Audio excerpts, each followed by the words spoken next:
سلام به همه دوستان اهل شرط بندی. امروز میخوایم یه شیرجه بزنیم توی دنیای سایت های شرط بندی بین المللی تا کمکتون کنیم بهترین گزینه رو پیدا کنید. چه پیش بینی های فوتبال رو دوست داشته باشید و چه کازینوهای آنلاین، انتخاب پلتفرم درست خیلی مهمه. اول از همه بیاین در مورد Bet365 صحبت کنیم. این غول دنیای شرط بندی یه مجموعه فوق العاده از ورزش ها و بازی های کازینویی رو ارائه میده. رابط کاربری سادش خیلی محبوبه و از نظر اعتبار و امنیت هم شهرت خوبی داره. تازه با پخش زنده و گزینه های شرط بندی این بازی برای خیلی ها انتخاب اوله. بعدی NXBet رو داره. این سایت به خاطر تنوع گسترده گزینه های شرط بندیش داره محبوب میشه. از ورزش‌های معمولی گرفته تا ورزش‌های الکترونیکی و حتی ورزش‌های مجازی همه جور چیزی توش پیدا میشه. بونوس‌ها و تخفیف‌های سخاوتمندانه‌شون هم یه عامل جذب کننده دیگه است. فقط یادتون باشه شرایط و ضوابط رو با دقت بخونید. بریم سراغ بتوی.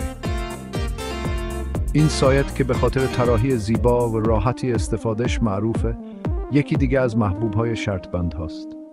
شانس‌های رقابتی و طیف گسترده‌ای از ورزش‌ها و بازی‌های کازینویی رو ارائه میده. خدمات مشتریانشون هم عالیه که همیشه یه نکته مثبته وقتی به کمک نیاز دارید. بعدش یونیبت رو دارید.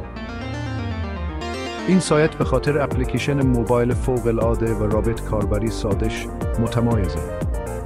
انواع ورزش‌ها و بازی‌های کازینویی رو ارائه میدن و قابلیت شرط بندی زندهشون هم عالیه. یونیبت روی شرط بندی مسئولانه هم تمرکز زیادی داره که چیزیه که همه باید قدرش رو بدونیم. ویلیام هیل رو هم فراموش نکنیم. به عنوان یکی از قدیمی ترین نام‌های این صنعت، ویلیام هیل سنت رو با امکانات مدرن ترکیب کرده. یه انتخاب گسترده از گزینه‌های شرط بندی دارن و به خاطر خدمات قابل اعتمادشون معروفن.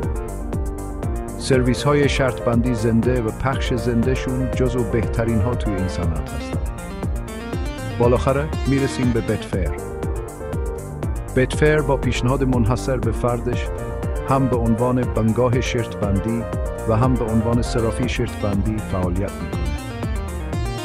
این یعنی میتونید در مقابل بقیه کاربرها شرط ببندید که اغلب شانس های بهتری رو به همراه داره. ممکنه یکم طول بکشه تا به پلتفرمشون عادت کنید، ولی برای شرط بندهای باهوش انعطاف پذیری و فرصتهای زیادی رو فراهم میکنه. خب کدومشون بهترین گزینه است؟ واقعاً بستگی به این داره که دنبال چی هستید. اگه یه مجموعه گسترده از ورزش کازینویی میخواید، Bet365 و NXBet انتخاب‌های فوق‌العاده‌ای هستند. برای یه تجربه زیبا و کاربرپسند، بتوی و یونیبت جزو مدعیان اصلی هستند. اگه به سنت و اعتبار اهمیت میدید، ویلیام هیل یه گزینه عالیه. و اگه میخواید تجربه منحصر به فرد یه صرافی شرط بندی رو داشته باشید، بتفیر مسیر درستیه. یادتون باشه بهترین سایت اونی هست که با نیازها و ترجیحات شما سازگاری داشته باشه. همیشه تحقیق کنید، نقدها رو بخونید و شاید حتی چند تا پلتفرم مختلف رو قبل از تصمیم گیری امتحان کنید. ممنون که همراه ما بودید.